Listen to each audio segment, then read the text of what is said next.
Père, non comme une personne, mais comme un lieu.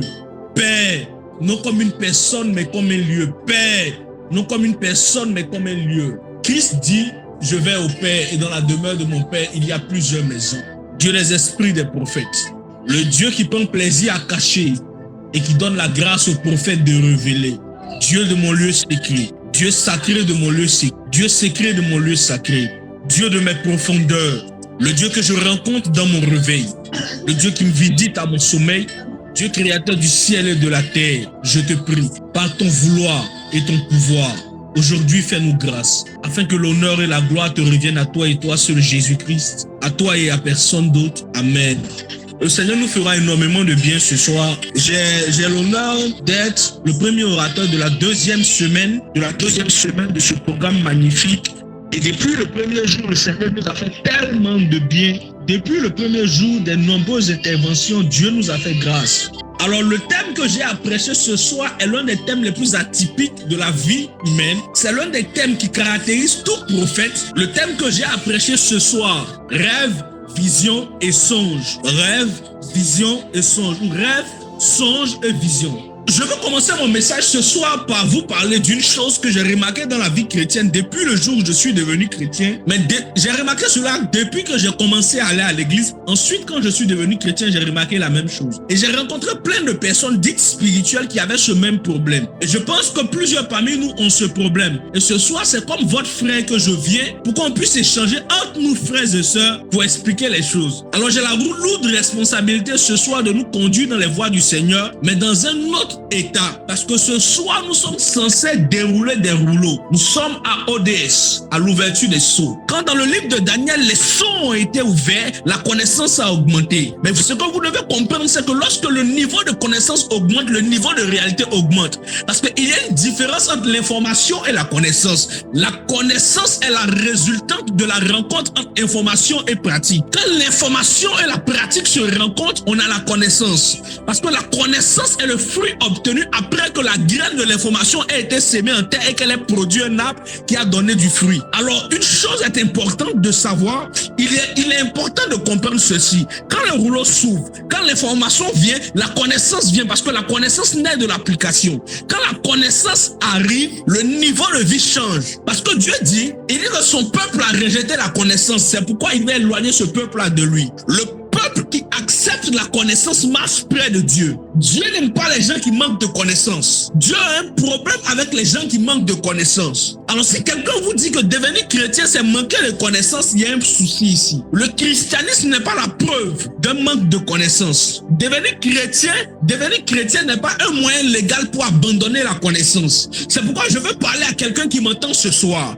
Les choses ont commencé à se passer dans ta vie, tu commences à avoir des visions, tu commences à sentir, à pressentir des choses et tu es en train de te demander si tu vas continuer les études ou si tu vas arrêter. Écoute, continue-moi ces études-là, Dieu t'a pas dit de laisser tes études. Je parle à quelqu'un actuellement de manière précise qui est en train de réfléchir entre servir Dieu et puis aller à l'école. Tu continues tes études, Dieu ne te demande pas d'aller, on dit non, Dieu m'a appelé. Excuse, mais Dieu t'appelle aussi à réussir à devenir ministre comme Grace Coutinho. Maintenant, je vais continuer dans mon message parce que j'essayais d'introduire et voir sur quel pied on allait danser ce soir. Je disais à Daddy Joy, je pense que j'aurai 10 minutes de prédication, 1h50 de pratique. Parce que vous m'avez donné un thème qui ne demande pas de la prédication mais de la pratique. Parce que rêve, songe et vision font partie de ce qu'on appelle les expériences surnaturelles. Ce soir, je veux prêcher. Écoutez, mon thème ce soir, c'est le codex des expériences. Le codex des expériences. Je vous expliquerai tout doucement qu'est-ce qu'un rêve, qu'est-ce qu'une vision, qu'est-ce qu'un songe, qu'est-ce qu'un voyage conscient, un voyage involontaire, une sortie de corps, une entrée dans le corps. On va aller tout doucement et on verra comment le Seigneur va nous conduire. Je disais que j'avais constaté un problème dans l'église et dans la bouche de plusieurs personnes. Si je demande ici ce soir, combien de nous ont la capacité de différencier un songe d'un rêve? Combien de nous connaissent la différence entre un songe et un rêve? De vous à moi, comment vous faites pour savoir que vous avez fait un songe ou bien c'est un rêve? Mais est-ce que vous savez que lorsque vous faites un rêve et que vous dites que vous avez fait un songe, il y a une catégorie d'esprits qui s'éloignent de vous. Et lorsque vous appelez un songe rêve, il y a des esprits qui vont aussi s'éloigner de vous. Parce que le fait de ne pas avoir la capacité de reconnaître le type d'esprit qui vous a rencontré va pousser les esprits à s'éloigner de vous. Derrière chaque expérience surnaturelle que vous avez, c'est une catégorie d'esprits qui se déploie. Chaque catégorie d'esprit fait une chose. Écoutez-moi bien, il y a la différence que vous devez avoir dans le ministère et dans la vie chrétienne.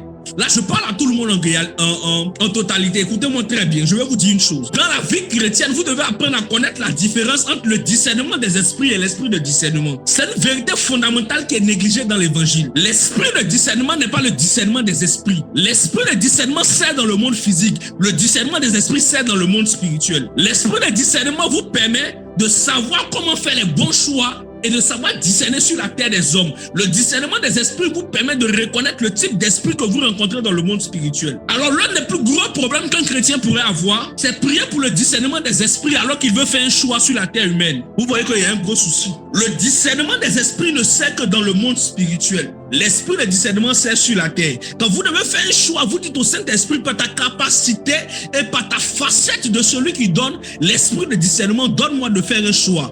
Et quand vous entrez dans le monde des esprits, vous ne cherchez plus l'esprit de discernement, mais le discernement des esprits. Parce que dans le monde des esprits, c'est vous qui êtes l'esprit. Vous n'avez pas besoin d'un esprit. Mais c'est votre faculté à discerner les esprits que vous demandez. Discerner les esprits, c'est se déconnecter du monde physique et décoder le type d'esprit que vous rencontrez. Parce que quand vous rencontrez un esprit, le niveau de lumière et de vibration qu'il émet vous permet déjà de savoir le type d'esprit que vous rencontrez. Mais on va revenir tout doucement au thème rêve, songe et vision. C'est que plusieurs personnes confondent rêve et songe. Songe et vision. Et plusieurs personnes ne connaissent pas la différence entre une vision ouverte, une vision éveillée, une vision endormie et une vision de type voyage. Je vais vraiment essayer d'expliquer pour qu'on comprenne, pas pour qu'on sache que je connais. Parce que le monde des visions, on peut enseigner dessus pendant 6 mois. Les rêves, c'est pas compliqué. Les songes non plus. Mais le monde des visions, il peut nous prendre un enseignement de 6 mois. Donc, prêcher rêve, songe et vision en 2 heures, vous voyez que c'est compliqué. Mais on va y aller tout doucement. Et puis, on verra comment le Saint-Esprit va nous conduire. C'est que la première chose que vous devez savoir, c'est qu'un rêve révèle l'état du cœur d'un homme. Le rêve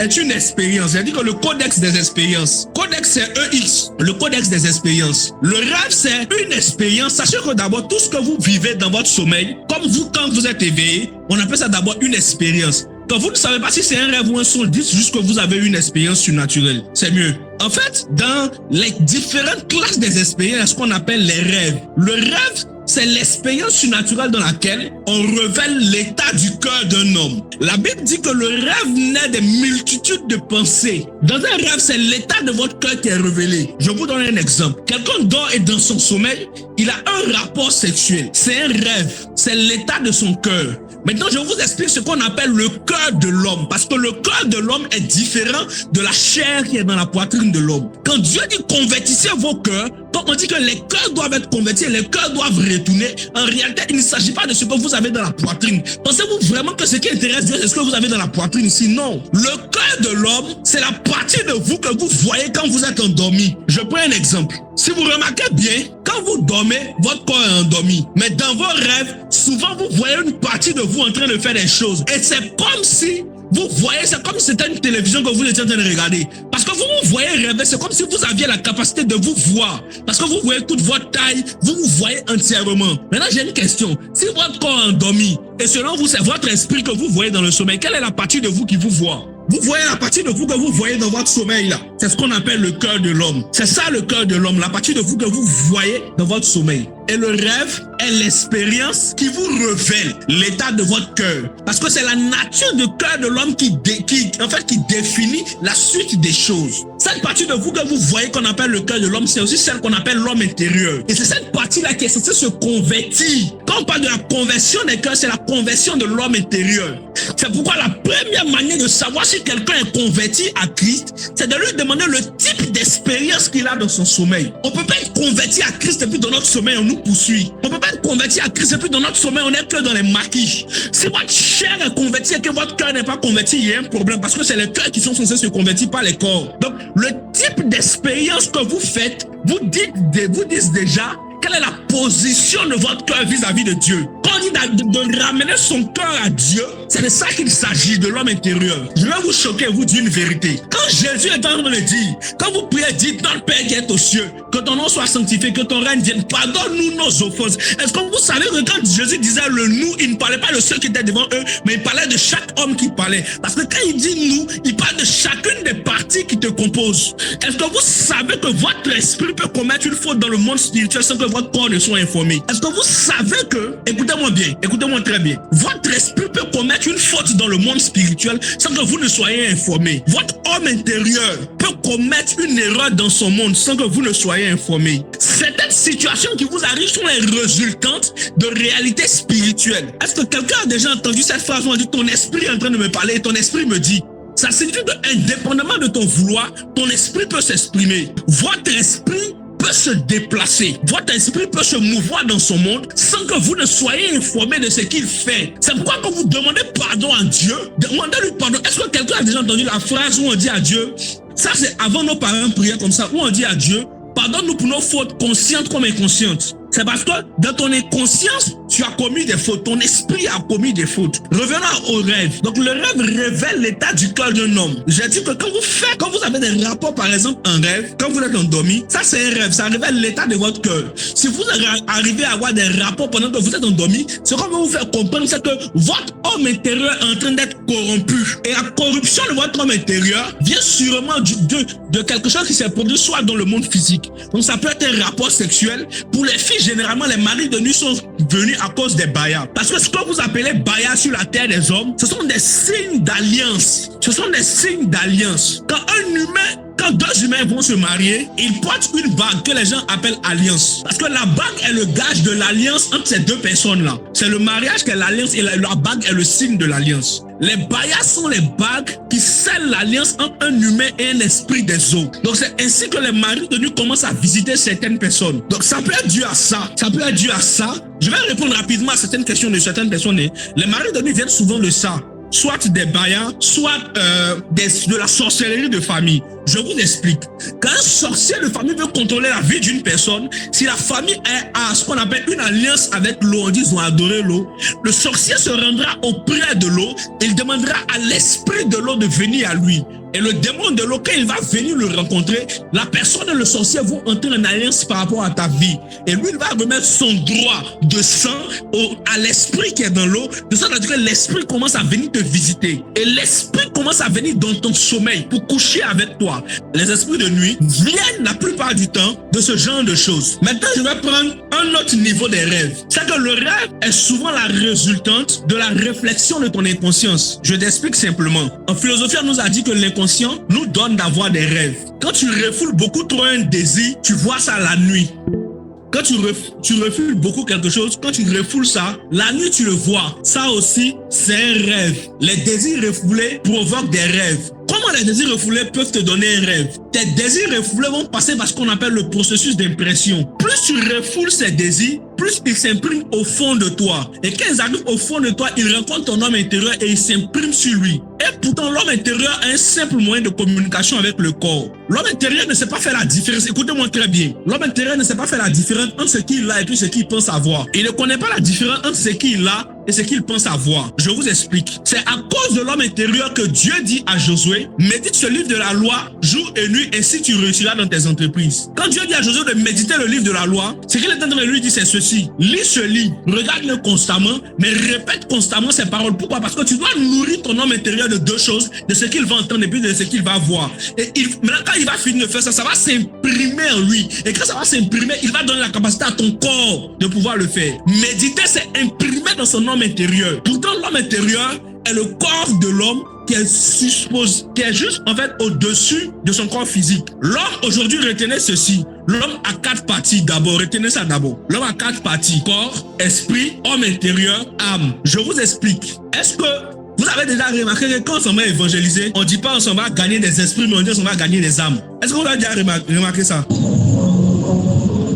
Quand on va évangéliser, on dit quoi? On va gagner quoi? Des âmes. Mais est-ce que quelqu'un ici s'est déjà demandé pourquoi on dit gagner des âmes et puis pas gagner des esprits? Pourquoi on gagne des âmes et puis on ne gagne pas des esprits? Pourquoi c'est l'âme qu'on doit aller gagner? Pourquoi quand quelqu'un devient riche, on dit il a vendu son âme? Pourquoi c'est l'âme? Pourquoi il s'agit forcément de l'âme? En fait, sans même entrer dans le pourquoi, si on parle de vendre son âme, de gagner des âmes, ça veut dire que l'âme a une valeur. Ça veut dire que l'âme a une valeur vraiment grande. Si la chose la plus élevée sur la terre des humains, c'est l'argent, et que quelqu'un peut vendre son âme pour avoir l'argent, c'est que l'âme a de la valeur. Alors, qu'est-ce que l'âme? Maintenant, si l'âme est si précieuse, au point où nous, on vient sur la terre pour gagner des âmes, et que le diable et ses agents veulent des âmes, si l'âme est si précieuse, pensez-vous que Dieu aurait fait l'erreur de mettre l'âme à un niveau où l'âme pourrait être facilement accessible? Pensez-vous vraiment que Dieu aurait fait l'erreur de mettre l'âme à un niveau où l'âme pourrait être accessible? Je vous pose cette question. Si c'est si facile d'accéder à l'âme, pourquoi on doit faire une guerre pour avoir les âmes? Pourquoi nous on est en train de souffrir comme ça? En réalité, l'âme est bloquée dans une dimension. Dieu a bloqué l'âme dans une autre dimension à cause du péché. C'est la raison pour laquelle la Bible dit que le péché est dans la chair.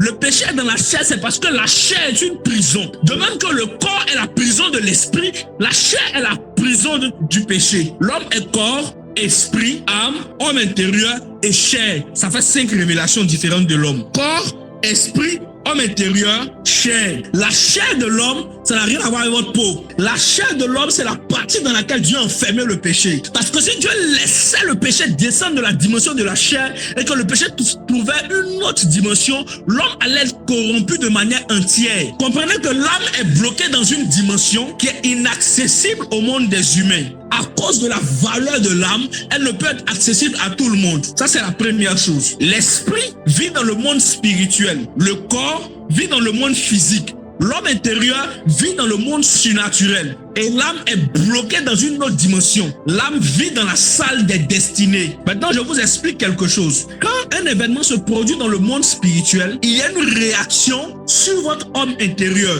Et l'homme intérieur agit maintenant sur votre corps. Dans la Bible, il y a un verset de la Bible qui dit que c'est Salomon qui en parle. Il dit jusqu'à ce que le cordon d'argent soit rompu. Le cordon d'argent, c'est comme un fil d'or qui vous relie à votre corps. Quand un humain doit mourir, le cordon d'argent se rompt et puis l'humain part. Vous voyez, au niveau du cordon d'argent, c'est là que l'homme intérieur est situé. Je vous pose une question. Est-ce que vous avez déjà entendu l'expression « ils l'ont mangé en sorcellerie » ? Quand on dit « ils ont mangé quelqu'un en sorcellerie », quand on dit « ils l'ont mangé en sorcellerie », c'est son homme intérieur qui a été capturé. En fait, c'est ça. Quand l'homme intérieur est capturé, qu'on dit que quelqu'un a été mangé en sorcellerie, c'est pas son âme. Parce que souvent, il y a une chose, en tant que prophète, on l'a déjà dit, mais c'est un abus de langage. Je vous explique. On dit, on posait une action pour faire rachat d'âme. Vous avez déjà entendu cette expression, non, rachat d'âme? Attends, pour sauver des âmes, Jésus a dû mourir sur la croix. C'est quel argent toi tu vas donner, puis on va acheter âme et ça. C'est quel argent toi tu vas donner, puis on va acheter ton âme avec. Nous, on s'est acheté âme et puis on a assis là. Mais c'est pas l'âme qu'on rachète. En réalité, quand on vous dit d'envoyer l'équivalent de votre âge, ou bien le double de votre âge,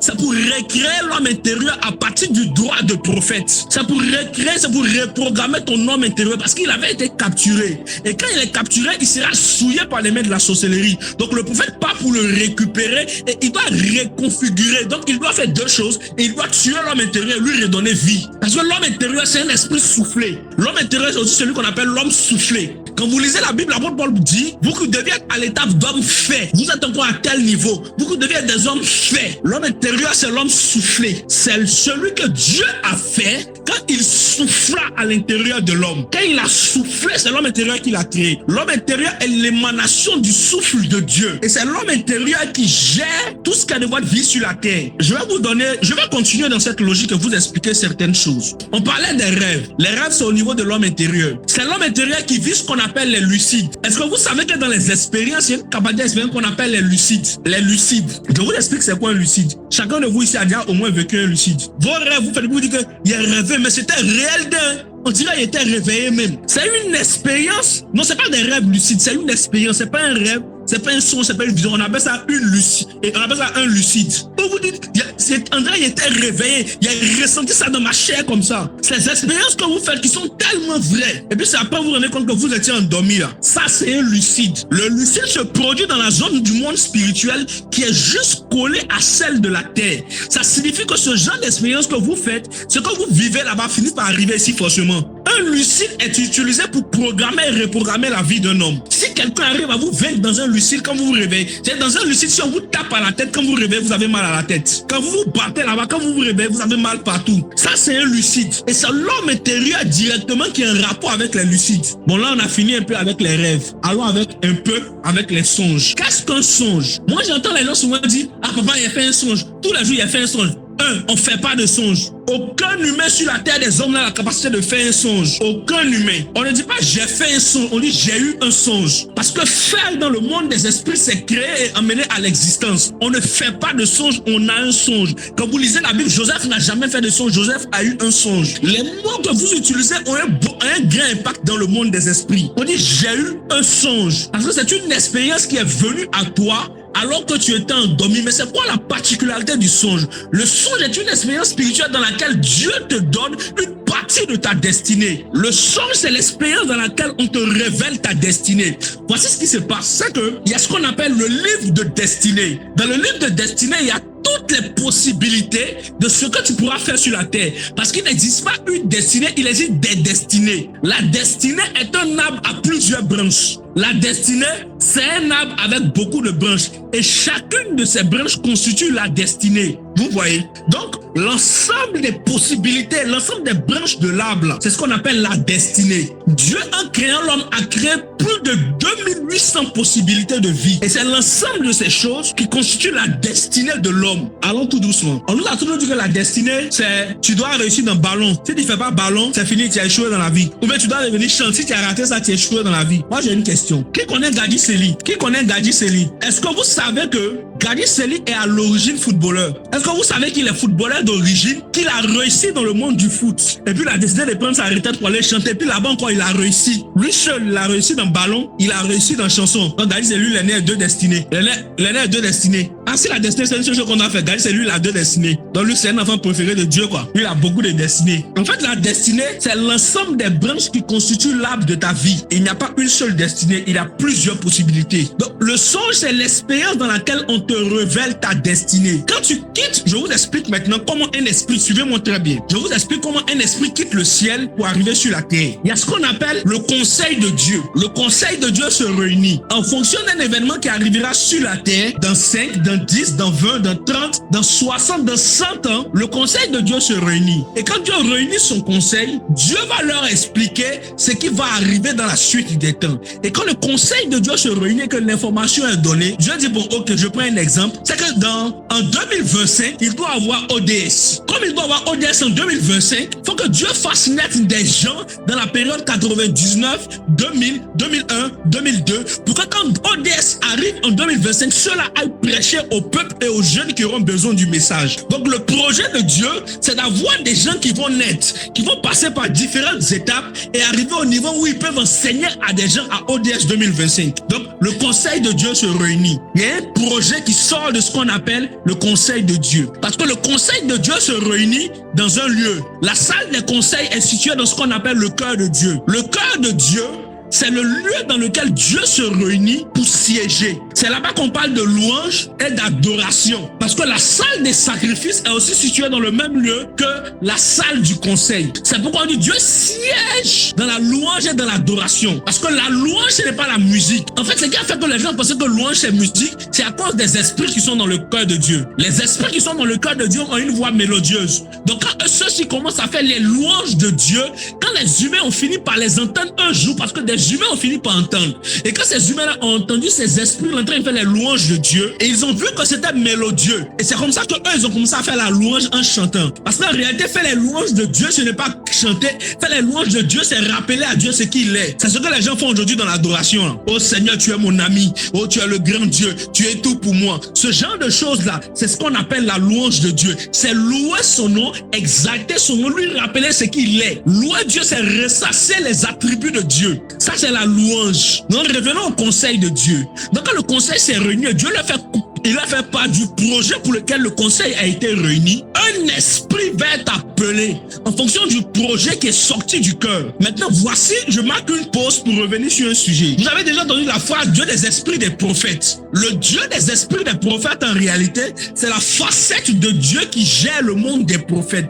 C'est comme si, voyez un coin où il y a beaucoup de tiroirs. Et puis il y a un tiroir dessus, ils ont écrit dessus Esprit des prophètes. Donc le Dieu des esprits des prophètes, c'est le gardien de ce tiroir-là. Donc en fonction du projet qu'on veut accomplir, Dieu va voir le type d'esprit adéquat pour accomplir ce projet-là. Et l'esprit maintenant sera pris dans le casier idéal pour venir. Donc l'esprit va sortir de la vallée des esprits et il va venir jusqu'au conseil de Dieu. Donc l'esprit entre dans le cœur de Dieu, il rencontre le conseil et on donne la mission à l'esprit. Il devient un esprit vivant. Maintenant, quand l'esprit sort du conseil de Dieu, il part. Je vais sauter les étapes, excusez-moi. Il part jusqu'à ce qu'on appelle la frontière des deux mondes. À la frontière des deux mondes, on donnera un corps à l'esprit en fonction de la mission qu'il a emmené à sortir du conseil de Dieu. Soit l'esprit doit devenir un ange, donc on lui donnera le corps angélique. Soit il doit devenir un arbre, on lui donnera un corps végétal.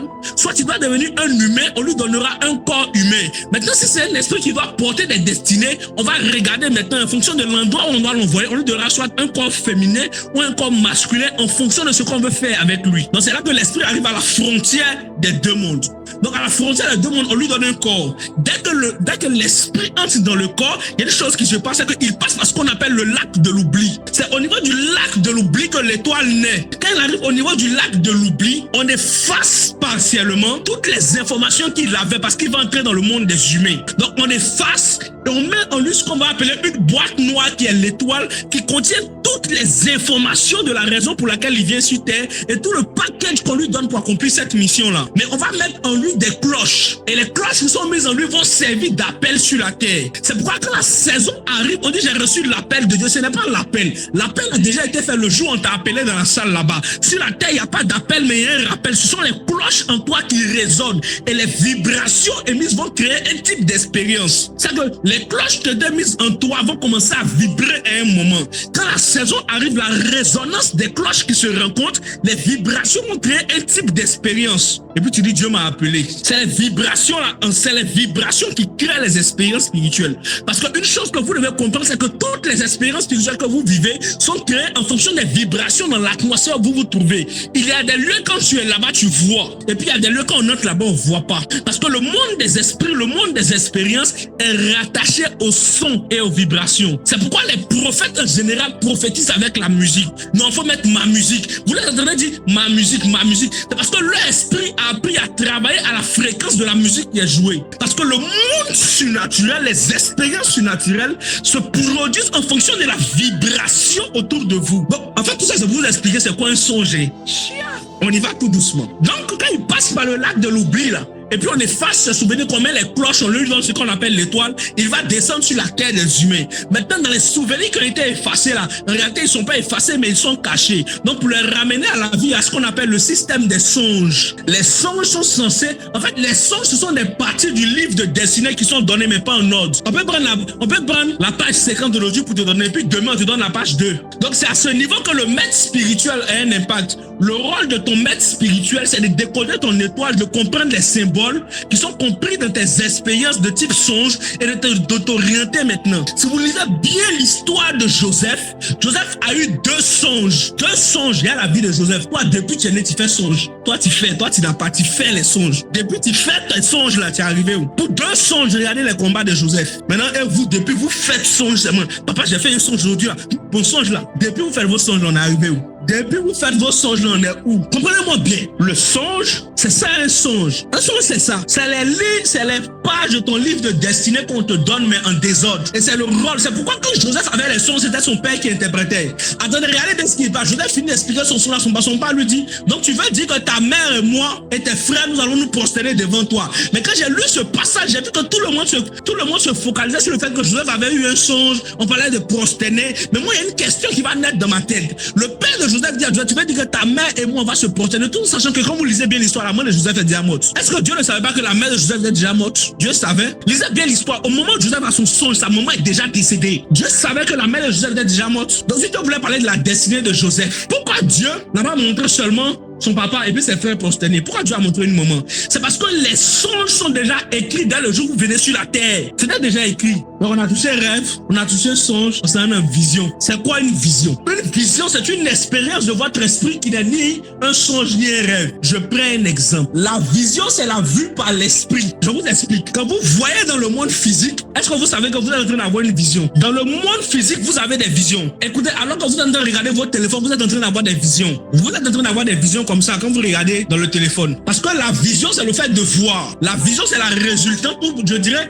la vision, c'est l'action des yeux. Laissez d'avoir la vue par l'esprit. La vision, c'est l'action de voir. C'est ça qu'est avoir une vision. Maintenant, c'est la dimension dans laquelle vous avez la vision qui définit ce que vous faites. Je vous explique. Quand vous voyez dans le monde ici, on dit que vous avez, on appelle ça les visions dans le visible. C'est une vision dans le visible. C'est voir dans le monde physique. Ensuite, il y a ce qu'on appelle les visions dans l'invisible. Les visions dans l'invisible. Donc, il y a les visions dans le visible, il y a les visions dans l'invisible. Maintenant, quand on vient très tôt dans les choses, on dira qu'il y a les visions dans le visible, du visible, dans l'invisible, du visible. Mais c'est pas ça, c'est pas de ça qu'on est même parlé aujourd'hui. Il y a les visions dans l'invisible, il y a les visions dans le visible. Maintenant, dans le visible, il y a ce qu'on appelle le visible du visible et l'invisible du visible. Allons tout doucement. Dans le visible du visible, c'est ce que vous voyez de manière humaine. L'invisible du visible, c'est ce qui se passe dans le monde surnaturel. Maintenant, quand on entre dans l'invisible, il y a ce qu'on appelle, c'est ça, c'est dans le monde spirituel. Dans l'invisible, on voit. Mais si vous remarquez bien, tout le monde ne voit pas au même niveau. Parce qu'il y a ce que moi je vais voir et il y a ce que quelqu'un d'autre va voir. C'est que moi je vois quand il y a dans le monde spirituel, c'est le visible de mon invisible. Parce que là-bas, on est dans l'invisible. Mais ce que moi je ne vois pas, c'est l'invisible de l'invisible. Donc, en réalité, l'invisible dans l'invisible dépend du niveau de ta lumière. Parce que dans le monde spirituel, tu vois en fonction du niveau de lumière qui émane de toi. Mais dans le monde physique, quand on parle de l'invisible du visible, c'est dans le monde surnaturel, dans la couche juste au-dessus de nous. Parce que le monde surnaturel est confondu au monde physique. Je vous ai parlé du naturel, de sur le naturel, de sous le naturel. Et je vous ai expliqué que dans le surnaturel, il y avait le reflet du surnaturel et la couche originelle du surnaturel. Maintenant, quand vous entrez dans le monde spirituel, dans ce qu'on appelle le monde invisible, après le monde invisible, il y a ce qu'on appelle le monde céleste. Et c'est dans le monde céleste que certains esprits vont se mouvoir. Alors la vision, c'est voir. Avoir une vision, c'est voir. Soit dans le physique, soit, bon, dans le physique, vous voulez dire dans le visible. Avoir une vision, c'est voir soit dans le visible, ou bien dans l'invisible du visible. Ou soit voir dans l'invisible, dans le visible de l'invisible, et dans l'invisible de l'invisible. Avoir une vision, c'est d'abord ça. Maintenant, de manière concrète, comment ça se matérialise? Quand vous avez une expérience de votre sommeil, et que ce n'est pas un songe, ce n'est pas un rêve, c'est que c'est une vision. Il y a ce qu'on appelle les visions nocturnes et les visions de jour. Quand vous regardez l'histoire de Daniel, Daniel dit que, moi, Daniel, j'ai eu une vision. Je vis l'homme qu'on appelait Gabriel entrer. Daniel aussi dit que j'ai eu des visions sur ma couche. Une expérience qui n'est ni un rêve, ni un songe d'abord, c'est une vision. Maintenant, c'est dans les visions là qu'il y a ce qu'on appelle les extases, les sorties, tout ça, c'est dans les visions en fait. Ce sont les classes des visions. Dieu rencontre Jérémie. Et puis Dieu dit à Jérémie, Jérémie, que vois-tu? Dieu n'a pas dit Jérémie, j'ouvre tes yeux, faut voir. Il dit quoi? Jérémie, que vois-tu? C'est parce que quand Dieu choisit quelqu'un pour le servir, quand Dieu choisit un prophète, Dieu configure l'esprit du prophète de sorte à entrer en contact avec le monde spirituel. C'est la raison pour laquelle quand Élisée voulait prophétiser, il dit emmenez-moi un joueur de harpe. Parce que tout prophète est censé connaître comment son esprit fonctionne pour entrer en contact avec le monde spirituel. Donc c'est mon esprit étant entraîné qui décide de se déplacer. Vous voyez? Mais ça c'est un travail qu'on fait en fait. On travaille son esprit pour y arriver. Donc, dans le monde des visions, il y a ce qu'on appelle la vision de type voyage. Dans une vision de type voyage, on peut décrire textuellement parce qu'on se rend dans l'endroit. Il y a ce qu'on appelle les extases. L'extase est une expérience spirituelle dans laquelle un humain est ravi en esprit. L'extase, c'est la sortie du corps. Donc, ton corps est couché, un esprit te porte. Il monte avec toi. Tu vois ton corps couché. Quand tu entres en extase, ton corps est comme bloqué sur le sol, tu n'arrives plus à bouger. Et puis ton esprit sort de ton corps. Il n'y a pas d'extase, il n'y a pas de paralysie du sommeil. L'extase, le corps est bloqué.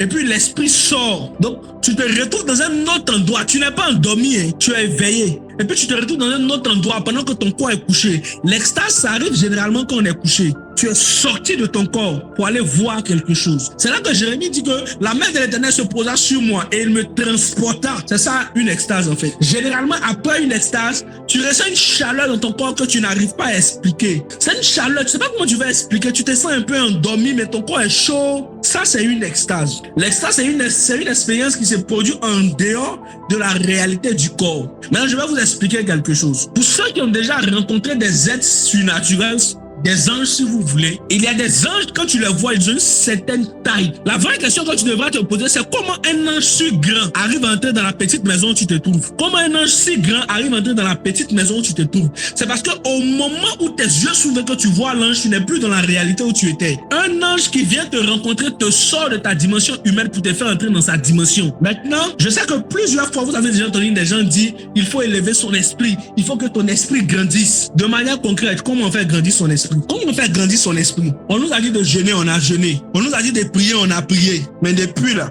on n'arrive pas à faire ce qu'il faut aussi. Vous savez, c'est parce qu'on a ODS. Je vais me permettre de relâcher ça. Pour élever son esprit, il y a ce qu'on appelle... Bon d'accord, quand vous voulez élever votre esprit d'abord, mais la première chose que vous devez faire, c'est travailler à la conscience de chacune de vos parties. C'est que votre esprit doit accepter d'abord le monde spirituel. Est-ce que vous savez qu'il y a des gens qui vont à l'église, ils prient, mais dans leur tête là, c'est un peu difficile pour accepter que autour d'eux là, il y a des esprits qui existent. Est-ce que vous savez que tout ce que vous faites, tout ce que vous dites, tout ce que vous pensez est enregistré dans le monde surnaturel, dans ce qu'on appelle la salle des paroles de connaissance. Dans la salle des paroles de connaissance, il y a des écrans qui recensent tout ce que vous faites et vous dites. Tout votre vécu se retrouve dans la salle des paroles de connaissance. Le surnaturel enregistre constamment ce que vous faites. Toute votre vie est enregistrée. La première étape, c'est de travailler à accepter ce genre de choses.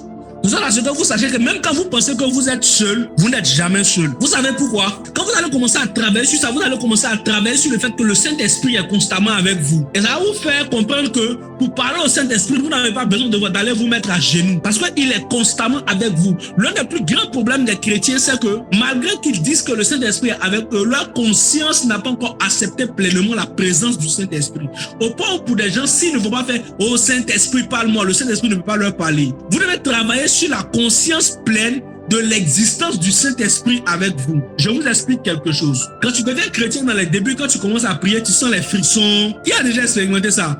Tu pries, tu sens la chaleur, tu sens les frissons. Est-ce que vous savez qu'à arriver un moment, quand tu pries, tu sens plus frisson, tu sens plus rien. Quand tu pries, arrive un moment, tu ne sens plus le frisson, tu sens plus rien. Quand ça vous arrive, qu'est-ce que vous dites? Je ne sens plus la présence de Dieu, c'est ça non? Quand ça arrive, vous dites que vous ne sentez plus la présence de Dieu. C'est l'une des plus grosses erreurs que vous avez fait dans votre christianisme qui est là. C'est l'une des plus grosses erreurs que vous avez pu faire qui est là. Tant que la présence de Dieu à votre côté est définie par des émotions et par des sensations, c'est que vous ne grandissez pas avec Dieu. Un enfant a besoin qu'on lui attrape la main pour traverser. Quand on grandit, on sait qu'on regarde à gauche, à droite et puis on traverse. Si vous avez besoin de ressentir des frissons avant de savoir que Dieu est là, c'est que vous n'avez encore rien compris, vous n'avez pas grandi. Il y a un moment de ma vie où je priais pendant des mois sans sentir, sans ressentir, sans voir. Et un jour, j'ai commencé à me plaindre, Seigneur, qu'ai-je fait? Pourquoi m'as-tu abandonné? Et il m'a dit, Joël, voudrais-tu toute ta vie que je te traite comme un enfant à qui on doit toujours rappeler qu'on est présent? Ou ne considères-tu pas que tu es assez grand pour savoir qu'à chaque instant, quand tu as besoin de moi, je suis présent? Et il m'a dit, si tu veux retourner à l'étape où on te faisait encore sentir, vas-y. Et c'est là que le Seigneur m'a fait comprendre que chaque fois que quelqu'un n'arrive plus à sentir Dieu, qu'il prie au Seigneur, je veux ressentir ta présence. Cette personne régresse dans son intimité avec lui. Mais le jour où tu recommences à prier pour sentir la présence de Dieu, tu recommences à vivre les mêmes épreuves que tu vivais au début de ta conversion. C'est parce que tu as régressé. Comme tu veux vivre les émotions et les sensations, on te ramène à ce niveau-là. Quand vous grandissez, vous avez conscience que Dieu est là. Pas parce que vous le sentez, mais parce qu'il est là. Parce qu'il a dit qu'il sera toujours avec vous. Dieu n'est pas avec vous parce que vous le sentez, parce que vous avez des frissons, parce que vous sentez une présence. Non, ça c'est pas Dieu. Dieu est avec vous parce qu'il a dit qu'il est avec vous. C'est pourquoi l'une des premières choses que vous devez faire, c'est travailler à avoir la conscience de la présence de Dieu. Combien de nous ont conscience de manière constante que Dieu est là? Combien de nous? Combien de nous pensent que pour parler à Dieu, il faut d'abord aller se mettre à genoux? Oh non. Dans votre tête, c'est comme si c'est quand vous allez vous mettre à genoux que Dieu vient. C'est pourquoi j'ai un problème avec tous les lieux dans lesquels on prie et puis on dit on va appeler le Saint-Esprit. J'aime pas ça. Moi, quand j'entends quelqu'un dire on va appeler le Saint-Esprit, ça m'énerve. Ça veut dire que le Saint-Esprit, il s'en va. Et puis c'est quand on veut prier, on l'appelle, il revient. Et puis quand on a fini, il s'en va. Puis quand on veut prier, on l'appelle encore. En d'autres termes, est-ce que vous vous rendez compte? On vient prier puis on dit on va appeler le Saint-Esprit. Donc le Saint-Esprit, il s'en va, il revient quand on a besoin de lui. Quand on finit de prier, il s'en va encore. Et puis quand on prie encore, il revient. Pourtant, Jésus nous a dit que dès qu'on le reçoit, le Saint-Esprit doit vivre avec nous. Donc le Saint-Esprit fait ce qu'il veut. Il ne faudrait pas qu'il y ait un problème. Quel est ce Saint-Esprit qui part dès qu'on ne prie pas? Donc le Saint-Esprit maintenant il est autonome, fait ce qu'il veut. Ou bien seulement on le chasse. Il y a des gens qui disent, ah papa, j'ai péché, le Saint-Esprit m'a quitté. Ah, à cause d'un seul péché, il s'en va. Le problème, ce n'est pas le Saint-Esprit, c'est la version du Saint-Esprit qu'on nous a donné. Merci Saint-Esprit. Le Saint-Esprit vient de me rappeler quelque chose, il m'a demandé de parler de ça. Est-ce que vous savez que le niveau de présence et d'existence de Dieu dans votre vie dépend de comment vous acceptez que Dieu puisse exister? De manière simple et en français simple. C'est le niveau d'enseignement que vous avez de Dieu qui définit ce que Dieu fait dans votre vie. Si vous avez mal téléchargé la pensée de Dieu, vous allez subir cela. Et je vais vous donner un exemple. Une jeune personne, une jeune dame ou un jeune homme, quelqu'un à qui on enseigne qu'embrasser est un péché, est-ce que vous savez que le jour où la personne dans sa marche chrétienne finit par se faire embrasser par quelqu'un, elle va commencer à faire des songes et entendre la voix de Dieu lui dire qu'elle a péché? Est-ce que vous savez ça? Si on te dit qu'embrasser est un péché, le jour où tu vas faire ça, tu vas commencer à entendre la voix du Saint-Esprit, de ton Saint-Esprit là. La voix de Dieu, tu vas commencer à entendre ça. Tu vas commencer à te sentir mal. Tu as senti un malaise au fond de toi. Quand tu as prié, tu as pu sentir quelque chose. Mais tu as dit, Dieu t'a quitté parce que tu as péché. Tu dois te repentir pour qu'il revienne. Personne ne va vouloir dire qu'il a déjà vécu ça, sinon beaucoup se reconnaissent ici. Mais est-ce que vous savez qu'embrasser n'est pas un péché? Embrasser n'est pas un péché. Je vous explique quelque chose. C'est de peur d'éviter beaucoup de dérives dans l'église qu'on est arrivé à ce niveau-là. Parce qu'en laissant les gens s'embrasser, en les laissant s'embrasser, après embrasser, ils finissaient par arriver à autre chose. Embrasser n'est pas un péché. Embrasser devient un péché quand embrasser vous conduit à avoir un rapport sexuel avant un mariage. Maintenant, comme les gens, on leur dit pas, faut faire doucement. Quand on les laisse s'embrasser, ils finissent par faire ce qu'on dit de ne pas faire. C'est comme ça que les pères de l'église ont commencé à véhiculer le message selon lequel les gens ne devaient pas se toucher, même pas s'embrasser. Parce que quand ils commencent à s'embrasser net, c'est des habits. Quand ils commencent à s'embrasser net, c'est des habits. Dès qu'ils s'embrassent net, eux ils sont nus en même temps. C'est à cause de ça qu'on a dit, ne vous touchez pas. Et pourtant, quelqu'un qui on n'a jamais dit qu'embrasser n'est pas un péché, il a grandi dans l'optique qu'embrasser c'est un péché. Il parle de deux bouches qui se croisent, s'il vous plaît. Il n'est pas dit d'aller faire autre chose là-bas. Et puis il n'est pas dit de partir embrasser quelqu'un, pardonner, à cause de Jésus, fils de Marie, pardonner. Quand on s'embrasse aussi, on n'a pas embrasser ça. C'est que c'est à cause des dérives qu'on a mis carrément la barrière. Pourtant, si on t'a jamais dit que c'est pas un péché, le jour où tu fais, tu vas faire les songes de Dieu qui est fâché, non? Tu vas entendre le Saint-Esprit, tu vas te sentir sale à un point. Est-ce que tu sais que ce n'est pas l'Esprit de Dieu, ce n'est pas le Saint-Esprit, mais c'est ton propre esprit qui te crée des problèmes parce que dans ta tête, en fait, ton esprit a violé une limite. C'est pourquoi pour contrôler la vie d'une personne, il faut contrôler ce qu'il entend et ce qu'il voit. Si on contrôle ce que vous entendez, ce que vous voyez, on contrôle votre vie et tout votre vécu. Parce que le niveau de connaissance auquel on vous donne accès définit votre style de vie. C'est pourquoi vous devez travailler, avoir consciemment cette information que le Saint-Esprit est toujours là. Qui n'a pas besoin qu'on chante, le Saint-Esprit est là, il est là parmi nous. Non, il n'a pas besoin de ça pour venir. Depuis le jour où Jésus est mort sur la croix, que le christianisme a commencé à exister, le Saint-Esprit est descendu sur la terre, il n'est pas encore reparti au ciel. Donc, bon, Saint-Esprit vient, descend. Il a qu'à descendre, il est parti où et puis il va descendre. Dans le Saint-Esprit, il est suspendu. Ah, c'est le Saint-Esprit suspendu, hein. Il est suspendu. Quand vous avez besoin de lui, il descend. Quand vous finissez, il remonte. Et quand le Saint-Esprit qui aime rester en haut, il vient. Nous, on lui a dit de rester dans votre corps, lui, il reste ailleurs. Vous voyez comment le Saint-Esprit s'ouvre dans votre main, non? Moi, dans mon programme, on ne chante pas Saint-Esprit vient. Moi, dans mon programme, on ne chante pas Saint-Esprit vient, descend. On ne chante pas le Saint-Esprit est là. On ne chante pas ça dans mes programmes. Dans mes programmes, on ne prie pas pour appeler le Saint-Esprit. Il y a un passé. On va invoquer le Saint-Esprit. Vous invoquez le Saint-Esprit. Ouais, fils, tu connais la chanson. Moi, c'est ma chanson là qu'on chante ça. On n'invite pas le Saint-Esprit. Il dit, là où 2 ou 3 sont assemblés en mon nom, je suis. Vous êtes plus de 5 dans la salle. Vous invitez le Saint-Esprit encore. Donc, vous voulez dire que la parole de Dieu ment. Donc, vous faites de Dieu qui dit qu'il respecte ses paroles. Vous faites de lui un menteur. Vous vous réunissez. Puis vous l'appelez encore. Pourtant, lui, il dit, dès que vous êtes 2 ou 3, lui, il vient maintenant. Donc, vous voulez dire que Jésus ment. Ça, c'est votre Jésus. C'est pas moi, mon Jésus, il ne fait pas associer. Il est fidèle à sa parole. Donc, vous réunissez dans vos assemblées pour faire de Jésus un menteur. Jésus dit, vous a donné son Saint-Esprit. Il va toujours rester en vous. Vous vous dites que dès que vous péchez, le Saint-Esprit s'en va. Attendez-vous là. Le Saint-Esprit va quand vous péchez. Il revient, vous demandez pardon. C'est vous qui payez son transport, quoi. C'est vous qui payez son transport. Il va et puis il vient. Donc, vous payez le transport du Saint-Esprit. Il s'en va. Vous le payez pour revenir. Vous le fatiguez, vous fatiguez le Saint-Esprit même. Et vous là, il a regardé un film un jour. Et dans le film, une femme était allée voir un prophète. Donc, la femme est partie voir son prophète pour qu'il prie pour elle. Elle n'enfantait pas. Écoutez-moi bien. Elle n'offre pas. Elle va voir le prophète pour qu'il prie pour elle. Le prophète dit qu'il va prier pour elle, c'est gratuit. Mais elle doit faire une offrande pour payer le transport des anges. Il dit que les anges qui doivent venir, on doit payer leur transport. Sinon, lui, sa prière là, c'est gratuit. Hein. Mais les Gabriel, tout cela doit venir, on doit payer leur transport. Il a regardé le film Yeri jusqu'à... C'est que les chrétiens aiment souvent quand on mystifie les choses. On doit payer le transport de l'ange Ariel. Si lui ne peut pas marcher pour venir, il n'a qu'à rester là-bas. Si lui, Dieu l'envoie, il ne peut pas marcher, il n'a qu'à rester là-bas. Le Seigneur vient d'ouvrir mon esprit sur quelque chose et j'aimerais parler de ça avant d'arrêter. Est-ce que vous savez que Dieu peut envoyer un ange pour répondre à une de vos prières et puis un démon va bloquer l'ange? Est-ce que vous savez ça? Est-ce que vous savez qu'un démon peut bloquer un ange que Dieu envoie dans votre vie? On va aller tout doucement, je vous explique quelque chose. Dans le livre de Daniel, Daniel va entrer en jeûne pour prier pour son peuple. Donnez-moi un instant, je vous envoie la référence. Daniel va entrer en jeûne pour prier pour son peuple. Et quand Daniel va entrer en jeûne pour prier pour son peuple, il va commencer à prier. Mais c'est vers la fin de son moment de jeûne qu'un ange du Seigneur va venir lui parler. Et l'ange va dire à Daniel, j'avais été envoyé depuis le premier jour, mais le prince de Perse m'avait bloqué. Donnez-moi un instant que je cherche la référence rapidement. Daniel chapitre 10 à partir du verset 12. Est-ce qu'on peut m'afficher ça? Daniel chapitre 10 du verset 12 à 15. Daniel 10 verset 12 à 15. Est-ce qu'on peut m'afficher ça pour que tout le monde puisse voir? Daniel 10 verset 12 à 15. Daniel chapitre 10, il me dit Daniel. Le verset 10 il dit, verset 12 précisément, il dit ceci. Il me dit Daniel, ne crains rien car dès le premier jour où tu as eu à cœur de comprendre et de t'humilier devant ton Dieu, tes paroles ont été entendues et c'est à cause de tes paroles que je viens. Le chef du royaume de Perse m'a résisté 21 jours.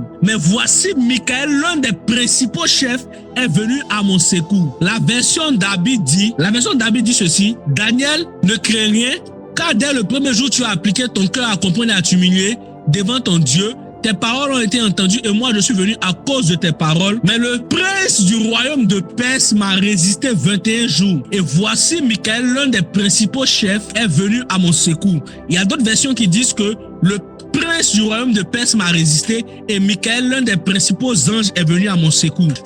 Écoutez bien ce que cette version nous dit. Hein. Dieu avait envoyé un ange parler à Daniel. Mais le prince de Perse l'a bloqué pendant 21 jours. Le prince de Perse, c'est l'entité qui gérait le territoire sur lequel Daniel se tenait. Il n'est pas inventé, on vient de lire la Bible. Vous êtes d'accord avec moi que c'est dans la Bible, c'est écrit. C'est dans la Bible quand même. 21 jours, un ange envoyé par Dieu, l'éternel Dieu envoyé un ange. 21 jours, un démon lui a résisté. Et puis, on partait dans le 22e jour même, c'est là Daniel, c'est là Michael est venu. Donc, si Michael n'était pas venu, il était là-bas encore, il n'était pas encore venu par là Daniel. Est-ce que vous vous rendez compte de ça? Le monde spirituel, c'est un monde de niveau, de dimension, d'équivalence. C'est pas vos 2 heures de prière qui vont régler les problèmes, c'est le niveau spirituel que vous avez atteint qui règle les problèmes. C'est pourquoi un chrétien qui n'apprend pas à faire des sacrifices, en sacrifiant son temps, en sacrifiant sa vie, son style de vie. Voilà, on va aller tout doucement. Votre jeûne, votre prière, votre consécration, c'est pas pour Dieu, c'est pour vous-même. Vos jeûnes et prières, c'est pour entretenir votre esprit. Pour grandir en esprit, il faut faire des exercices pour grandir. Bon, vos pères spirituels vont vous apprendre ça. Je ne vais pas gâter mon nom. Je ne vais pas aller contre les enseignements de vos pères. Eux seuls, ils savent à quel niveau vous êtes, puis ce qu'ils peuvent vous enseigner. C'est qu'un esprit agit dans un territoire en fonction de son niveau et de ses accès. Ce que je veux dire est simple. Si vous n'êtes pas un grand esprit, il y a des démons qui peuvent vous résister. Et je vais dire une vérité choquante avant de finir mon passage ici. Est-ce que vous savez que le diable n'est pas l'esprit le plus puissant dans son camp? Pour être plus simple, le diable n'est pas le démon le plus dangereux. Est-ce que vous savez ça? Avant de parler de ce que j'ai appris dans le monde spirituel, on va aller dans la Bible. La Bible dit, résistez au diable et il fuira loin de vous. Vous avez déjà vu ce passage de la Bible là? On dit résister au diable et il fuira. C'est-à-dire quoi? Si je résiste au diable, c'est le diable qui va fuir. En d'autres termes, j'ai la capacité de résister au diable, c'est ça non? J'ai la capacité de résister au diable parce que je dois lui résister jusqu'à ce qu'il fuit. Mais quand on arrive sur le sexe, la Bible dit, fuyez l'impudicité. Allons doucement. Satan lui-même qui est Satan, le diable là, il résiste. Mais l'impudicité, il fuit. Ça veut dire entre l'impudicité et puis le diable qui est fort. Entre l'esprit de l'impudicité et puis le diable qui est l'esprit le plus fort alors. Si le diable on lui résiste et puis l'esprit de l'impudicité on doit le fuir. Entre les deux qui est le plus fort. En d'autres termes, l'esprit de l'impudicité est plus fort que le diable. Le diable n'est pas le démon le plus puissant de son monde. Mais c'est le problème c'est que, bon je dirais la chose c'est que c'est lui qui s'est rebellé. C'est la raison pour laquelle les autres lui sont soumis. Mais il y a des esprits que le diable a laissé enfermer dans certaines régions et que Dieu lui-même a enfermé. Et il y a des esprits que le diable a gardé loin de lui de peur de perdre son trône dans son monde. Il y a des démons auxquels Dieu ne donne pas le droit de descendre sur la terre de peur de tuer votre foi. C'est pourquoi la Bible dit qu'en Apocalypse, quand Jésus aura pris ce qu'il doit prendre, comprendre, ils vont laisser certains esprits descendre pour tourmenter la foi des chrétiens, au point où le peu de foi qui existait va mourir. Parce qu'il y a des esprits, si Dieu les laisse descendre sur la terre aujourd'hui, nous tous, nos foi vont mourir. Nous tous. C'est quand tu comprends ce genre de choses que tu comprends la grâce que Dieu te fait de le prier, d'être dans sa présence. C'est que quels que soient les messages que nous aurons pu prêcher à tout ce programme, parce que je suis intervenu ici 3 fois, je m'apprête à m'arrêter. Quel que soit le nombre de fois que nous avons été ici, notre but final, c'est de vous faire comprendre que Jésus vous veut près de lui et que Jésus veut que vous appreniez de lui. C'est que Jésus vous aime. Alors, j'ai intervenu pendant 3 jours à ODS. Je vais faire des déclarations avant d'arrêter. Je prie pour vous. Je décrète et je déclare au nom souverain de Jésus-Christ de Nazareth. Au nom souverain de Jésus-Christ de Nazareth. Je décrète et je déclare que la main de Dieu se pose sur vous. Que la main de Dieu vient et que la main de Dieu vous délivre de toutes les forteresses dans lesquelles vous étiez enfermés. Qu'après ce programme, que la main de Dieu se manifeste dans vos vies. Je suis en train de parler, mes yeux sont en train de s'ouvrir. Je vois un ange qui tient dans sa main des boules. Il tient des liasses de billets. Et il me dit, Joël, je vais visiter des vies financières ce soir. Je prophétise pour tous ceux qui attachent foi à cette parole.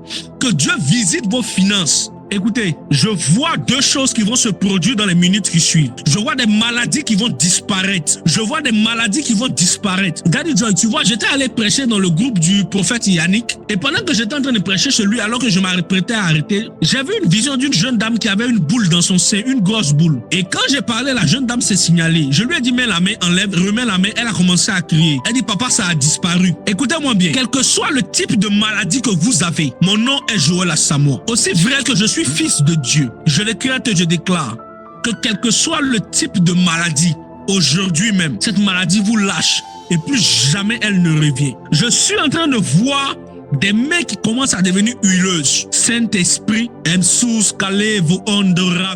Saint-Esprit, aussi vrai que tu es Dieu, toi que le Dieu des signes, des prodiges et des miracles, non pour une gloire humaine, mais pour ta propre gloire, accomplis ces paroles afin que la gloire et l'honneur te soient rendus à toi et toi seul. Amen. Alors c'est ici que je vais m'arrêter pour ce soir. Que la main de Dieu soit avec chacun de vous. C'est avec un grand honneur que j'ai intervenu à cette édition de Ouverture des Sceaux. Nous prions que pour la suite, Dieu nous fasse énormément de bien. Que Dieu vous bénisse. Amen.